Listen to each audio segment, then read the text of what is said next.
This is Pranav Gua Thakurta from EduTV. Today we have Madam Rana with us, Madam Aradhana Rana. She is the director of Icon Public School, Ahmednagar, Maharashtra. Ma'am, as the schools are closed from last 1.5 years, and there is not much of interactive teaching, as the teachers used to uh, explain as per the students, and they used to twice thrice explain the students. And then one more thing is missing, the writing. I think students are unable to write also now, and there is no control of teachers on the students to teach them, to train them. Ma'am, I think everyone firmly believe now for the reopening of the schools. Ma'am, what are the things required to reopen the schools again, ma'am? Good morning, Pranav. First of all, one correction, teaching really never stopped. I'll tell you why, because I'll give you an example of my school. Since the past 1.5 years, there's been total interactive teaching. In a classroom, we have 2 teachers assigned to a class. One teacher just teaches, and the second one is the observer who handles, any glitches, the attendance and all that. So with this, the teacher who's teaching is totally concentrating on teaching. It's very, very interactive. Secondly, we are using this Extra Marks platform where the teacher's teaching on the smart board. So it is exactly as per the class teaching. So as far as teaching is concerned, there's been really no gap at all. Now, I don't say that we shouldn't reopen schools, because where the gap lies in one, writing, yes. But again, this 1.5 years, we have found different methods of, I think, teaching and learning, in which writing doesn't come as a major part of it. So as a result, what is happening is, yes, students are not doing the traditional notebook work, writing, copying, all that thing.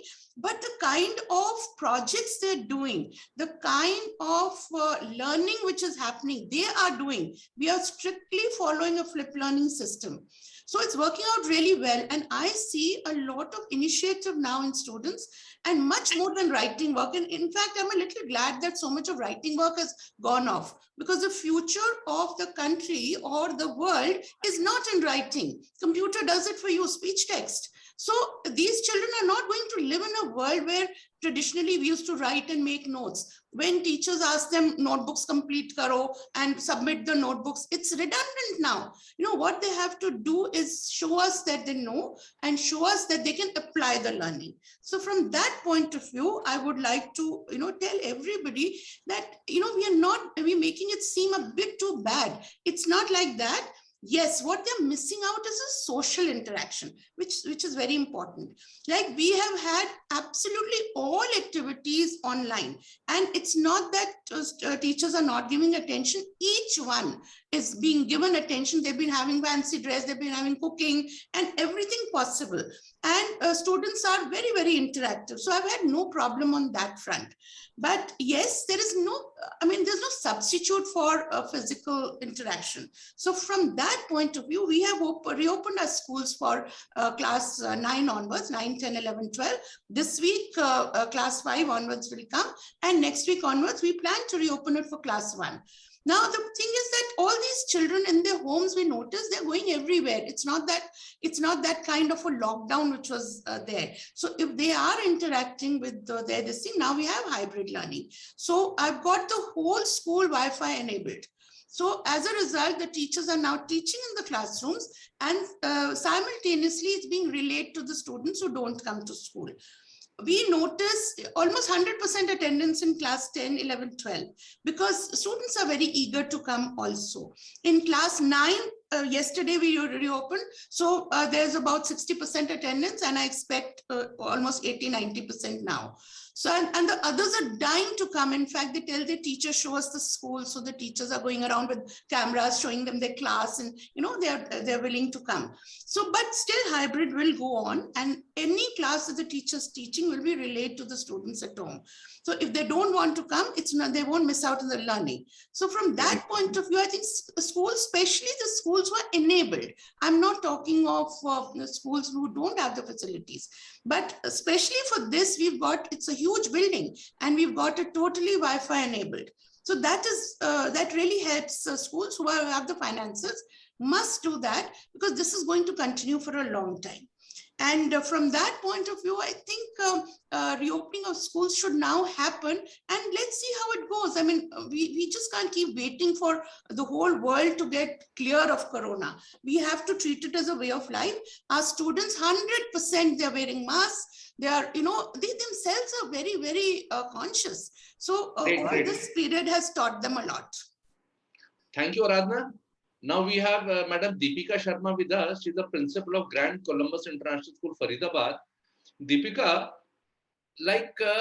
parents are not very keen to send the students to schools. So what do you think? What all things are required? Maybe vaccination or some other things, so that we can invite all the students to the schools. Because as we spoke to Aradhana just now, students are missing on writing, they're missing on social, they're missing on the sports, they're missing a lot of things. So what is your advice and suggestion, Deepika? So good morning to you, Pranav. Good morning, Aradhana. It was nice hearing you. So I feel it's high time we open the schools. Right.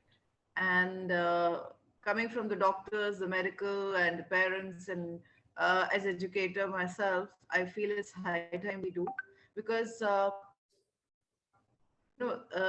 this is the new normal, and hybrid form of education, yes, has come here to stay.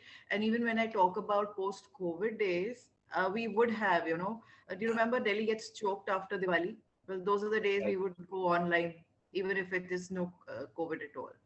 Anyway, coming back to what are the things that we should do? Well, I feel we've already opened up for 6th onwards. As of now, the response is mixed. I get more of 10th, 11th, 12th than I get of 9th. Then 6 to 8, few of them 6 I get more than I get 7th and 8th.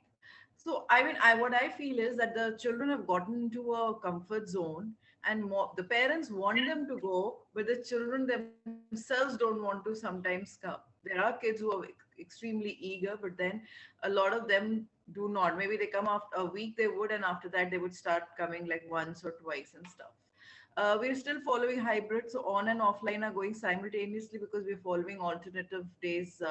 Everybody's not coming every day. It's like a set of students.